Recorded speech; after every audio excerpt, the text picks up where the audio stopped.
both sides are actually have some good points. Like Shmuel and Nicodemus in season one of my favorite scenes. When we were plotting out the season, like we always do, we're like, all right, where are all our characters?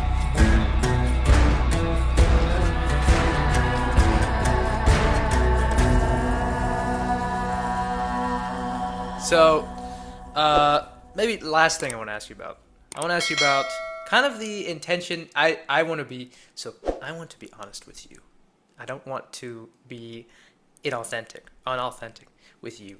So, what I want to ask you about is the Mary and Tamar plotline. Can you explain that a little bit more for me? What were the writer's intentions with that plotline?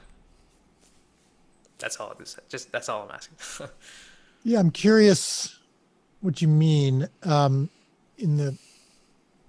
the sense that I don't know that I have much more to say than what you've seen. We sometimes our plot lines, our subplots aren't for reasons other than exploring our characters and what they go through in the process of working out their faith. Right. Okay. So, gotcha. I mean, I think an operating question that dominates The Chosen is what would it have been like to blank? Yes. What would it have been like to follow Jesus? What would it have been like to be a Pharisee who believes God's word and then sees this guy come along and say that some of what you believe is wrong? What would it be like to be someone who is healed by Jesus? So what would it be like to follow Jesus, and what would it be like to be a woman in his inner circle? What would it be like to be a Gentile and a Jew in his inner circle when Jews were taught always that Gentiles are pagans and wrong, and not part of the covenant? What would it be like to be an Ethiopian woman, Gentile, new to the group? All those things I think are worth exploring, even if they don't specifically impact the plot line of Jesus's, life, ministry, death, and resurrection. Right. Okay. So when we were plotting out the season, like we always do, we're like, all right, where are all our characters? And what is Mary going through? And all right, now they have to live together. Who would live together? Well, Mary and Ramah and Tamar would live together, because Tamar and Ramah don't have any place to live, so they'd stay in Mary's. Or, well, what's going to happen there? They're going to put them in a small situation, a small room. Well, you know what? That's going to be difficult. That's going to be challenging. And let's stop treating the women like they're saints. I think sometimes I think the show gets a lot of credit for honoring women, but you also can honor these women by showing them having the same issues that the guys have. Yes. So what are some of the things they would fight about, And I think ultimately when Tamar isn't willing to sell some of her jewelry because it's important to her, well, that's not a very Jewish perspective. Jews don't hyper prioritize items and relics. So that creates some tension. And what's the next outpouring of that tension?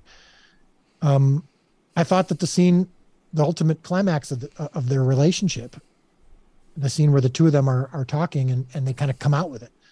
I thought it was a nice opportunity to show the difference between someone who is struggling to feel worthy, which I think is a good thing to do as a believer, and someone who has accepted their salvation and is now maybe not feeling unworthy enough. Maybe they should actually have a little bit more humility about it.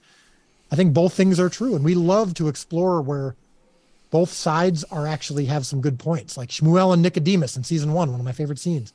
They're arguing about the Torah, and Shmuel is making some good points about why Jesus is a danger. Yeah. And Nicodemus is making some good points. So I thought Tamar and Mary were making good points that I think were relevant to us today. So does that answer your question? And can I ask you what makes you wonder? What made you ask that?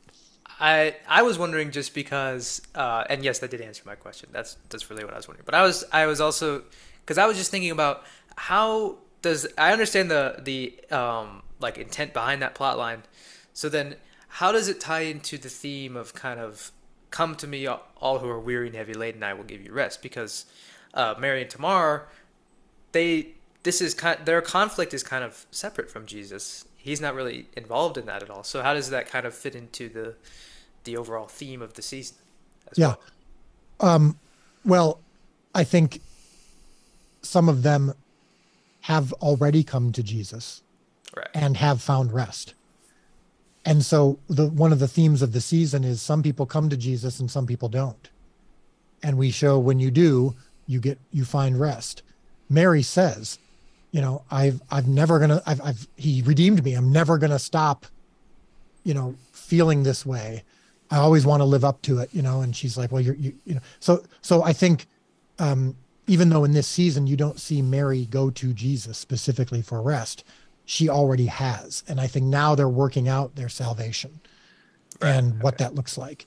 And I think Simon's going through something similar. And Eden's going through something similar. So all the disciples are at various stages. And sometimes you see Philip, who's of all the disciples leading into this season was the most fully baked and the most experienced. And then we get to, the latter part of the season and he has a total crash and burn because he's like, he says to Andrew, I thought I knew what I was doing. I thought I was good at this. And so I think we're trying to always show you that the walk with Jesus never stops being challenging, and you never stop having to recalibrate and surrender to him again and pursue him again. I was one way when you found me.